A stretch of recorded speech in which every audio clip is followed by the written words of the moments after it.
Sebelumnya kita tuh engage dengan teknologi itu hanya untuk for fun aja. Padahal actually teknologi itu atau social media or digital platform itu bisa kita utilize juga untuk sesuatu yang lebih bernilai. Emang gitu, kalau misal udah ada apa namanya filosofisnya gitu kan, orang akan lebih dapat mengambil suri tauladan dari cerita pewayang. Tadi kan si AI ini belajar dari lukisan-lukisannya, misal lukisannya siapa Avandi, lukisannya Abah Suki, lukisannya siapa dijadikan satu. Nah, sebetulnya yang bikin lukisan tuh apakah para pelukis itu tadi atau programmernya? Selamat datang dalam ruang obrolan inovasi budaya. Ruang yang menyajikan obrolan inspiratif para kreasi muda untuk pemajuan kebudayaan Indonesia. Anak muda, temukan ide kreatifmu, ciptakan inovasimu.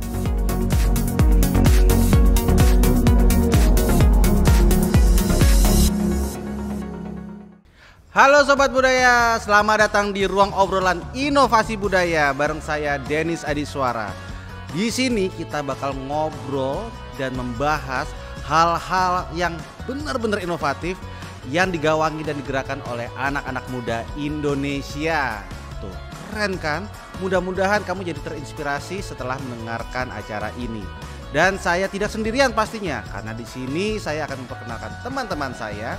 Yaitu yang pertama ada Nazim Mahresa alias Cica. Hai. Halo Mas Denny. Halo juga. Dia ini guys, dia ini praktisi AI gitu. Dan kedua kita juga ada Rifki Fajar Fitrianto. Yaitu dia anak muda berprestasi dari Indonesia.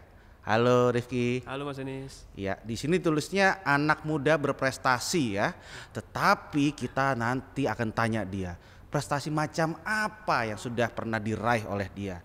Tapi sebelum itu kita akan ngobrol-ngobrol dulu sama Cica nih, Cica. Cica. Halo. Aku pengen tanya dong. Jadi sebenarnya pekerjaan kamu itu apa sih?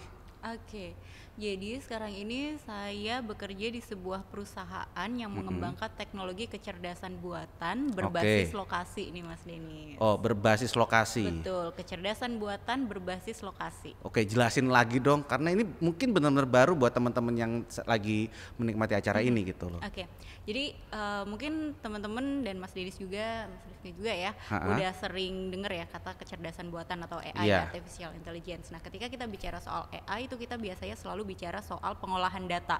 Karena kan kalau tanpa data ya sistemnya itu nggak bisa cerdas gitu kan ya. Jadi kita selalu bicara soal pengolahan data untuk menjadi kecerdasan buatan gitu. Baik. Nah, faktanya ternyata 80% dari data itu merupakan mempunyai aspek lokasi. Jadi, nah itu mungkin hal yang kadang kita suka kelewatan ya, bahwa apapun datanya itu sebagian besar tuh selalu bisa kita ekstrak aspek lokasinya. Misalnya kita bicara soal data COVID, kita pasti bisa ekstrak lokasi COVID-nya di mana sih. Kita ngomongin soal data kebudayaan, kita juga bisa ekstrak juga feature lokasi budaya yang dimaksud itu apa sih, pelaku budayanya di mana, kemudian asal usulnya di mana. So actually hampir semua hal, hampir semua data itu bisa kita cari tahu di mananya, aspek lokasinya. Nah, aspek lokasinya itulah yang coba kita manfaatkan supaya bisa menghasilkan nilai yang lebih seperti itu. Jadi kamu ngelakuin semua ini sendirian, nggak mau aku temenin? Enggak nih Mas, jadi kita ini adalah part of team ya. Jadi di kantor saya itu tentunya kalau Mas Denis mau ikut sih kita dengan senang hati ya. Kita butuh sebetulnya orang-orang kayak Mas Denis ini yang kayak itu bisa mengolah segala hal itu menjadi sesuatu yang kreatif gitu kan. Jadi ngapain aja itu di kantor? Oke, jadi di kantor kita ada yang bagian mengembangkan teknologinya. Tapi kalau misal teknologi aja itu kan orang suka nggak ngerti kayak gimana sih cara pakainya, terus kemudian gimana sih teknologi itu bisa menghasilkan nilai atau digunakan. Jadi ada juga yang bagian untuk mensosialisasikan dan mengimplementasikannya tuh Mas Denis. Jadi nggak melulu di perusahaan teknologi itu semua adalah insinyur atau engineer teknologi gitu. Kita perlu juga ada yang mengkomunikasikan, kita perlu juga ada creative people yang bagaimana supaya teknologi itu bisa mudah dipahami dan diimplementasikan di masyarakat juga. Nah gitu. itu umurnya muda-muda semua itu timnya Mbak? Most of us millennials. Wow gitu. Jadi nah ini aku pengen tanya nih, most of us millennials kan, dan pastinya nanti teknologi ini akan terus berkembang Dan nanti teman-teman adik-adik kita yang masih Gen Z juga harus bisa mengejar ini betul. semua kan, Betul, gitu. betul. Kira-kira kemampuan-kemampuan apa aja tuh yang perlu dimiliki oleh mereka supaya bisa di kemudian hari itu bisa mendapatkan pekerjaan yang bagus atau mungkin bisa menciptakan lapangan kerja yang sesuai dengan kondisi masa depan gitu. Oke. Buat saya kemampuan yang paling penting ya untuk dimiliki sekarang ini adalah kemampuan untuk belajar. Jadi belajar itu kan kemampuan ya. Belajar itu kan kita menyerap sesuatu yang baru gitu. Kemampuan untuk belajar dan kemampuan untuk beradaptasi dengan lingkungan dan situasi yang baru. Karena di sekarang ini nggak ada bener-bener rules yang pakem gitu ya, bahwa untuk sukses atau kita kalau mau kaya nih sekarang itu harus jadi programmer yang menguasai programming A, B, C, D, atau kalau mau sukses sekarang ini kita harus jadi akuntan yang menguasai A, B, C, D. Itu sekarang nggak ada, karena teknologinya, platform itu kan berubahnya sekarang cepet banget. Malah banyak banget nih ya, biasanya adik-adik di kampus tuh, Kak saya tuh belajar ini di kampus, tapi kayaknya di luar sana kok udah nggak kepake lagi ya gitu. Terus saya ambil kursus ini, saya belum sampai mastering, maksudnya belum sampai jago banget, kok udah ganti lagi ya platformnya. Belajarnya nggak salah, justru kita harus tetap belajar, kita harus tetap tahu dasarnya, kita tetap harus tapi kita adaptasinya dan fleksibilitasnya itu yang harus ditingkatkan gitu. Iya, berarti itu kayak gimana ya, ini kalau berkaca pada saya sendiri ya, kan tadi kan Cica milenial kan, nah mungkin kalau saya kan milenial awal gitu ya. Seawal-awalnya milenial gitu. Di zaman saya tuh kalau misalkan dikasih tahu kamu tuh kalau mau sukses ya SMA harus IPA. Nah sekarang tuh dari resep yang rigid gitu ya, itu nggak ada tuh. Dan mau kamu IPA, IPS, bahasa atau apapun itu ya, selama kamu bisa adaptif dengan keadaan, ya dengan perkembangan zaman itu sebenarnya bisa. Gitu adaptif ya. Dan mungkin peka kali ya. Jadi kan kita harus kepekaan gitu ya, melihat fenomena apa dan kebutuhannya apa, iya kan? Karena kebanyakan orang-orang sekarang tuh pekanya tuh kalau pas lagi main game gitu loh. Pekanya gimana tuh kalau main game? Ya kalau misalkan ada yang lagi push rank nih misalkan, lu kok jadi ngomongin push rank ya saya. Suka gitu, tahu-tahu toksik gitu ngatain, dasar cupu gitu. Terus baper gitu, baper gitu kan. Bukan peka yang seperti itu teman-teman ya, peka terhadap kondisi. Iya, gitu peka terhadap kebutuhan, peka terhadap apa sih yang harus kita lengkapi di situasi saat ini seperti itu. Nah, terus ini juga aku denger nih ya, akhir-akhir ini ya, terutama ketika kita sudah mengalami pandemi ya, banyak orang-orang kerja dari rumah. Mereka sudah mulai menggunakan teknologi online, digital untuk bisa mengembangkan usaha mereka. Dan muncullah kata-kata technopreneur di sini. Karena sudah menggabungkan teknologi dengan entrepreneurship. Ya kan? Nah, menurut Cica sendiri gitu, apakah selalu terkonsentrasi ya terhadap hiburan, media sosial, game, atau bisa ke peluang ke arah yang lain mungkin sebagai usaha kita sebagai technopreneur ya. Tadi kan Mas Denis sudah sempat sebutkan tuh ya, technopreneur tuh gabungan antara teknologi dan entrepreneur gitu ya. Sedangkan entrepreneur itu sendiri itu kan merupakan orang yang mampu mengolah suatu sumber daya untuk ditingkatkan nilainya gitu kan ya. Jadi orang yang mampu menghasilkan nilai dari mengolah suatu sumber daya tertentu.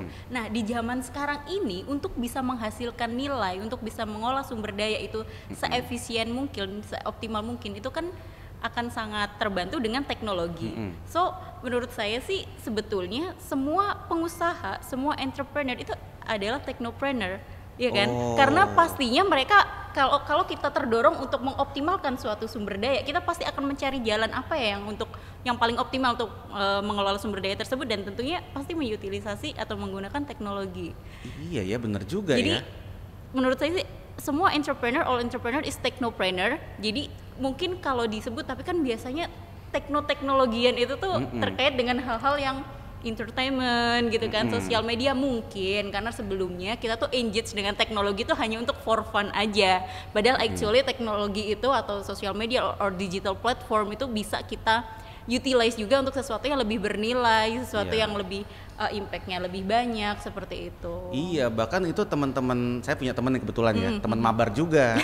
Dia pedagang pedagang garmen Tanah Abang. Dia itu bikin channel di salah satu platform jualan, tapi pakai video call gitu, jadi live.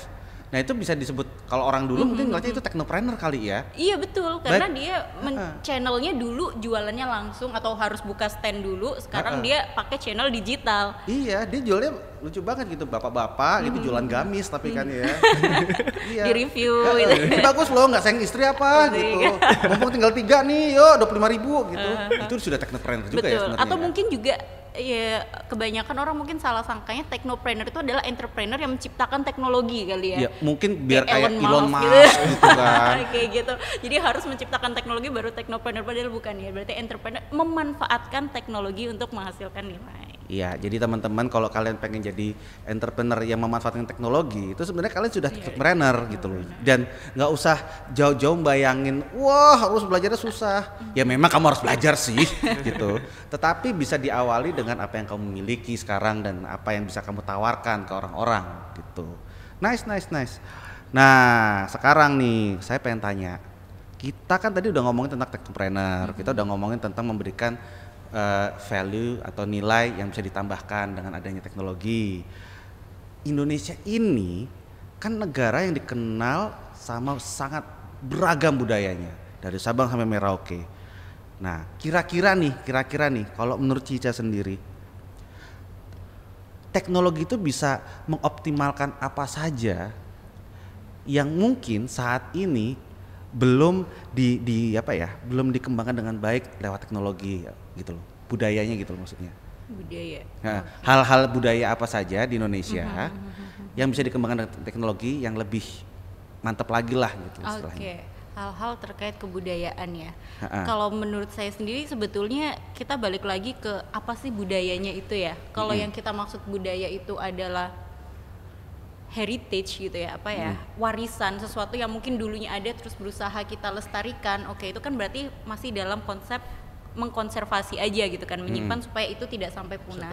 Tapi ketika yang disebut budaya itu adalah nilai-nilai, yang disebut budaya itu adalah sesuatu yang terkait dengan kebiasaan kita sehari-hari, nilai yang ingin kita tampilkan, atau ketika orang yang bukan Indonesia kemudian bertemu orang Indonesia, wah ini Indonesian people nih karena dia punya nilai-nilai budaya seperti itu. Nah, di situ bagi saya peran teknologi itu adalah untuk memperkenalkan dan penetrating tuh mempenetrasikan ke supaya itu tuh bisa lebih diabsorb gitu. Supaya bisa diresap oleh masyarakat kebanyakan. Gitu. Oke. Tapi aku pengen tanya deh. Ini mungkin agak-agak wah terlalu science fiction gitu kan. Saya pengen tanya ke Cica.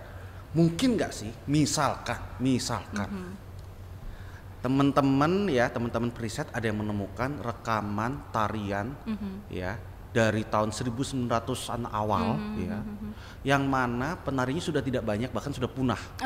Jadi sebuah kesenian ya ditemukan yang sudah punah, ditemukan video lamanya ya, gerakannya pun juga dalam bentuk seluloid kuno. Mungkin nggak dengan teknologi AI kita bisa memetakan gerakan-gerakan tersebut dari penari yang ada di video tersebut, terus kamu bikin versi penari digitalnya misalkan gitu. Nah, ini dia nih sebetulnya yang kita butuhkan itu ya untuk kreatif. Pengembangan teknologi itu orang kreatif seperti ini gitu loh. Atau misalkan ada penari tua entah di mana gitu ya, di sebuah suku yang mungkin sudah sepuh banget tapi dia masih hafal dengan gerakannya, tapi dikasih motion capture di badannya supaya tariannya, gerakannya itu tetap bisa direkam secara data gitu. Betul. Yang nantinya mungkin bisa di preserve atau dipakai di kemudian hari, itu bisa nggak?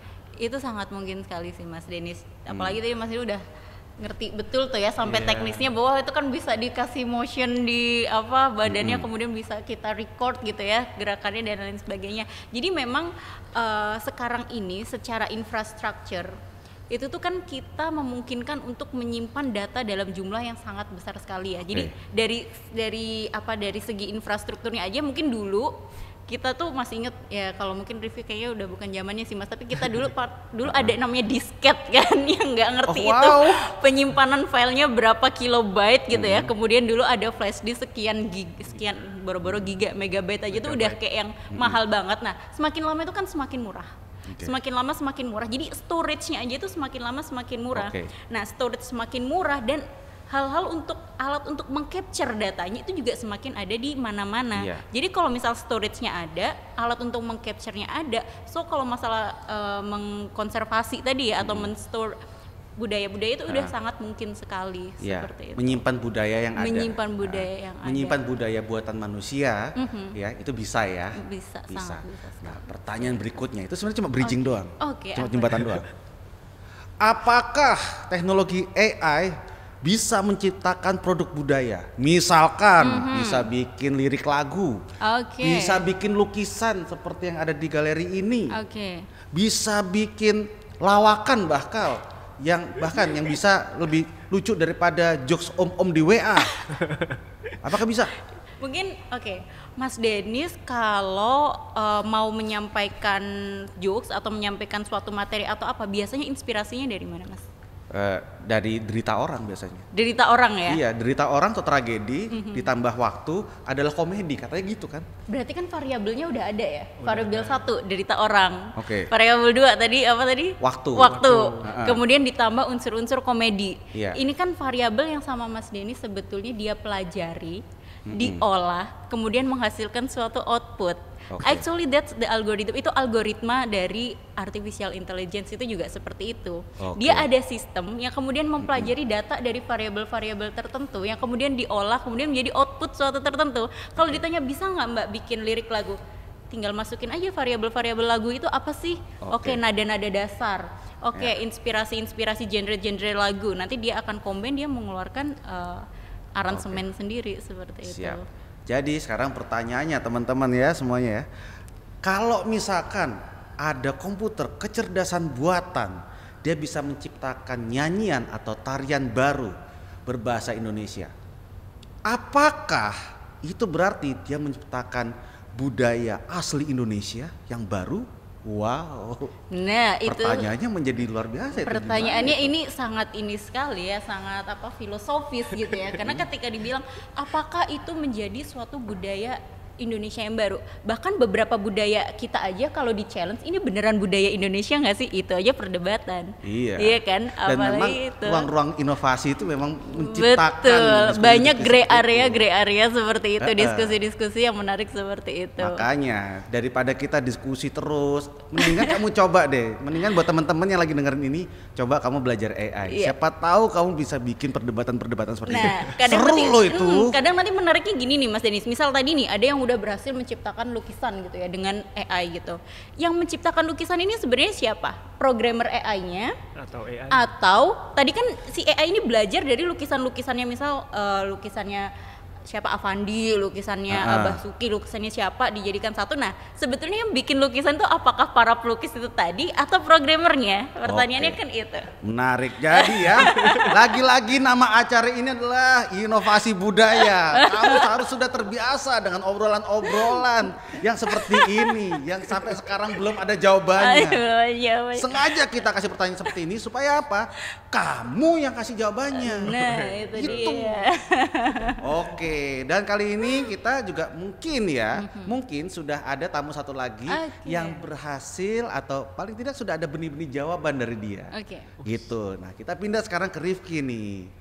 Halo, Rifki Fajar Fitrianto. Halo, Mas. Di sini ditulisnya anak muda berprestasi. Waduh, berani sekali Anda mengklaim seperti itu ya. Apa prestasi Anda?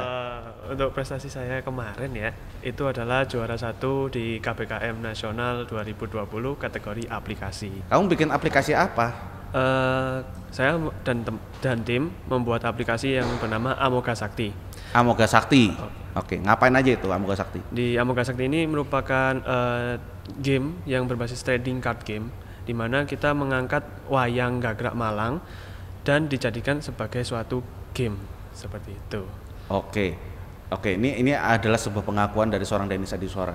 Saya lahir di Malang, tapi saya baru tahu gara-gara game kamu ada wayang khas Malang. Iya. Nah, ini saya tahu pasti tujuan kamu adalah untuk memperkenalkan dan mempopulerkan wayang khas Malang itu ke orang-orang seperti saya. Gitu loh. Tetapi saya juga tahu saya ini pasti nggak sendirian.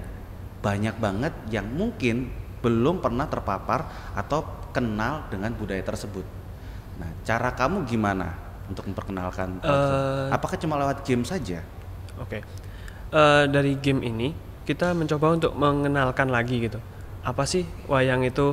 Apa sih karakter-karakternya? Gimana sih ceritanya gitu.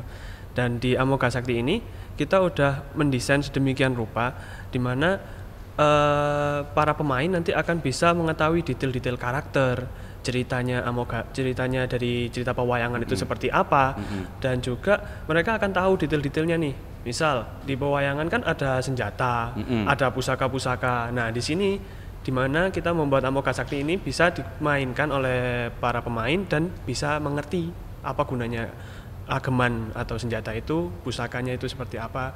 Sebelum kamu memilih tokoh-tokoh pewayangan tersebut, which is yang itu keren banget ya, dan itu kamu punya misi yang baik juga. Pernah kepikiran nggak hal lain yang pengen diperkenalkan lewat game ini sebelum kamu kepikiran dan memutuskan untuk memakai wayang gagah Malang? Pernah sih, jadi ada karakter-karakter legenda Indonesia yang emang sering kali diangkat di game-game yang lain, game-game lokal Indonesia juga banyak. Itu sempat kepikiran karakter-karakter itu.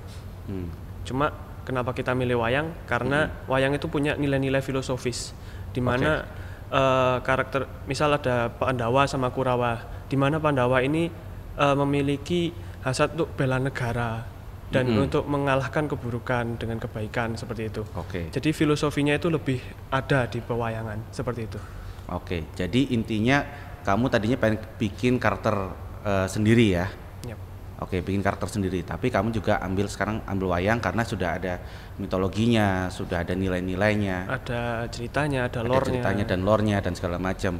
Yang mana ya kamu nggak usah repot-repot lagi bikin dari nol gitu kan ceritanya. Iya betul. Enggak. Tapi emang gitu. Kalau misal udah ada apa namanya filosofisnya gitu kan, orang akan lebih dapat mengambil suri tauladan dari cerita pewayangan. Ini gara-gara acaranya Kemendikbud aja kamu ngomongnya suri gitu tauladan ya? bahasamu. Keuntungan kita ada di Indonesia yang punya banyak ini budaya punya kan banyak ya. budaya Betul. gitu. Ya tapi benar emang gitu.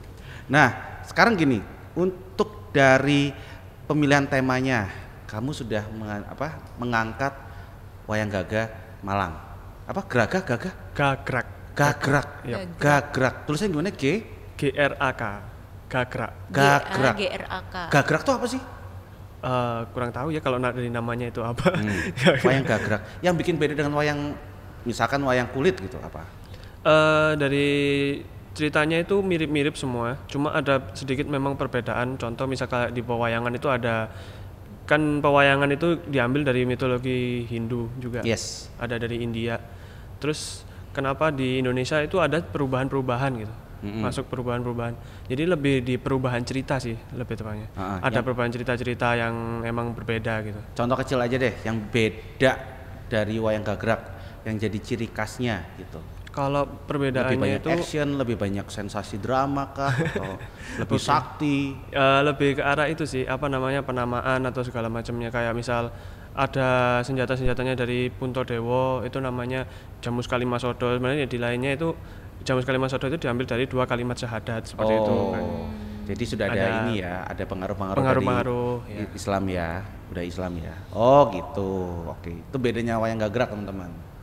Tapi karakternya sama, karakternya sama semua. Cuma bedanya kalau misalkan kata anak-anak game ya, ultinya beda kalau yang ini ya, gitu. Betul. Ultinya beda. Skillnya beda aja gitu, ada DLC-nya gitu. Asik. Oke, sekarang saya pengen tanya sama kamu. Nah, kalau kamu melihat teman-teman yang seangkatan sama kamu, anak-anak Indonesia, ya, kan kamu kan udah riset juga nih pasti ya. Relevan nggak sih budaya seperti wayang itu atau budaya lainnya terhadap mereka, atau mereka sudah terpengaruh oleh budaya lain mungkin? Mungkin untuk anak muda sekarang ya pasti ada pengaruh dari dari kebudayaan lain, pasti ada kan, namanya juga globalisasi, era globalisasi pasti ada pengaruh gitu. Nah, kenapa kita angkat lagi wayang itu? Karena ada ceritanya yang benar-benar bisa menjadi teladan bagi mereka gitu. Jadi masih relevan gitu. Masih relevan. Dimana emang mereka harus bisa belajar gitu. Dimana harus bisa bela negara gitu. Seperti apa namanya? Ya ceritain dong. Kalau misalnya kita mau ngomong tentang bela negara atau apa, kamu harus ceritain. Ada satu cerita begini tapi singkat aja. Karena ini bukan wayang beneran yang 4 jam ya, ini podcast. Semalaman kalau wayang Semalaman beneran. nanti, aku tak bikin kopi dulu. Oh iya. Ya kalau di ceritanya itu emang Kak Baratayuda itu mempertahankan Astinapura seperti itu. Dan di Pandawa itu sebagai karakter-karakter yang baik itu mencoba untuk mempertahankan dari para Kurawa yang memiliki tipu daya dan sifat yang licik. Contohnya Sengkuni yang emang menyulut perang Baratayuda. Sempat ada jagoan yang ini enggak? Yang mungkin agak ogah-ogahan untuk bela negara tapi akhirnya dia berubah pikiran jadi bela negara nggak ada sih. Kalau dari cerita pewayangan seingat aku. Soalnya kalau anak-anak sekarang kan mereka kan mager. Gue aja mager. Itu. Makanya gimana ada motivasi-motivasi gitu dari cerita pewayangan itu. Kenapa dia harus membela negara gitu. Oke, ini wayang atau Mario Teguh ini ada motivasi. Oke, siap. Nah, sekarang kita balik ke KBKM, Kemah Budaya Kaum Muda. Nah, ketika kamu ikutan Kemah Budaya Kaum Muda, kamu sudah kepikiran mau bikin Amoga Sakti ini apa belum? Pas kamu pertama kali dengar ada Kemah Budaya nih. Gitu. Pernah terlintas tapi tidak pernah direalisasikan. Oke. Itu. Tim wacana. Terus ada Kemah Budaya ini kita mulai kerja untuk merealisasikan itu gitu. Oke. Nah, yang pertama kali muncul dari benak kamu atau dari Amoga Sakti ini sendiri, apakah gameplaynya ataukah ceritanya? Yang muncul pertama itu duluan yang mana nih? Ini jawab jujur ya. Jujur, ayo. Kalau jujur dari pewayangannya dulu, karena emang bisa diangkat gitu sebagai game gitu. Lalu kita baru menentukan gameplaynya gitu. Jujurnya seperti itu. Jadi ambil dari pewayangannya dulu, karena biasanya kalau orang bikin game yang dipikirkan duluan adalah gameplay dan mekaniknya dulu, dan genrenya apa, gitu. Baru nanti bikin tokoh-tokohnya. Gitu. Ini juga kerap terjadi di industri game di Jepang, di Amerika, bahkan sekarang industri anime pun juga begitu.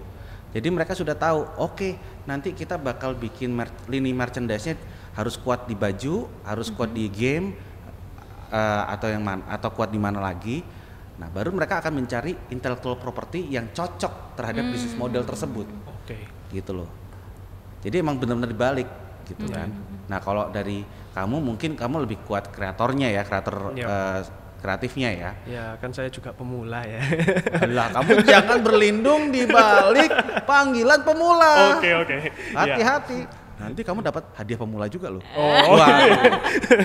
Oh, kamu pemula kan, honor kamu segini aja ya. Bahaya ya. Saya investasi segini aja ya. Bahaya, jangan. Oke. Nah, berarti kamu dari pewayangannya dulu, alias kamu berangkat dari temanya dulu. Oke, good. Nah, saran nih buat temen-temen yang ada di rumah gitu, kalau misalkan mau bikin game, sebaiknya gimana sih? Pasti kamu sudah merasakan ya naik turunnya lah bikin game. Kamu juga sudah pernah dapat masukan dari juri, yang kebetulan kemarin jurinya adalah Mbak Cica sendiri gitu loh.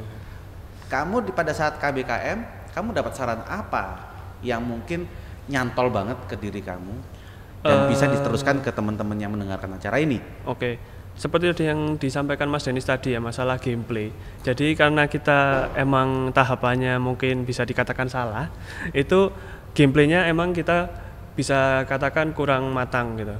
Gameplaynya kurang matang dan juga perlu dibalancing lagi karakter-karakternya untuk misal nih karakternya overpower gini kan, kalau main game kalau ada overpowernya itu, yang ada overpower kan pasti nggak seru tuh gamenya kan ya. Ya seru sih, asalkan karakter overpowernya yang pakai kita. Satu yang pakai kita, dan untuk mendapatkannya harus pakai gacha. Nah itu gacanya itu duit. Iya, duit lagi gitu. Aduh, kok kata duitan Den, ini acara edukatif Den, please. Bisnismen dipulangin. Ya, jadi kayak gitu, di gameplaynya emang kurang mateng. Terus kalau dari saran dari kemarin ada Dewan Juri, Mas David itu mengatakan harus kita kembangin lagi gameplaynya gitu. Kita samperin para komunitas-komunitas yang bisa menguatkan gameplay kita. Oh, jadi setelah lomba kemarin kamu datang ke komunitas-komunitas? Iya, untuk dikuatkan lagi lah gameplaynya itu seperti itu. Oke, kemana aja? Di community game board Malang yang saat ini. Board game Malang itu ya. Terus nantinya ke depannya, let's say akhir 2021 atau awal 2022, kamu punya target tertentu nggak untuk game ini? Untuk game ini ya kami kembangkan lagi untuk gameplay yang sudah mateng dan juga kita bakal mungkin akan rilis juga aplikasi dan juga kartunya seperti itu untuk 2021. Jadi nanti dapat duitnya dari kartu ya? Iya, revenue yang kita ambil dari kartunya. Oke. Sip. Tapi aku dari tadi kita ngomongin tentang gamenya dia ya. Tapi kita belum ngelihat gamenya dia tuh kayak apa. Nah, gunanya di dalam game ini itu bisa melihat kartu pegangan lawan. Jadi ketika kartu ini dikeluarin, maka kartu lawan yang disembunyikan bisa dilihat oleh kartu ini gitu. Kamu sering main game berarti? Lumayan. Oke. Main apa biasanya? Apakah ini apa ya? Semua juri sepakat kah gitu menangkan game ini? Atau sebenarnya ada yang nggak sepakat waktu itu? Apa jangan-jangan saya yang tidak sepakat nih? Waduh. Sobat Budaya, tahun ini Kemah Budaya Kaum Muda kembali digelar oleh Direktorat Jenderal Kebudayaan, Kementerian Pendidikan dan Kebudayaan. Pendaftaran akan dibuka pada bulan Maret tahun 2021. Silakan cek informasinya melalui kanal informasi dan media sosial. Anak muda, wujudkan ide kreatifmu di Kemah Budaya Kaum Muda 2021.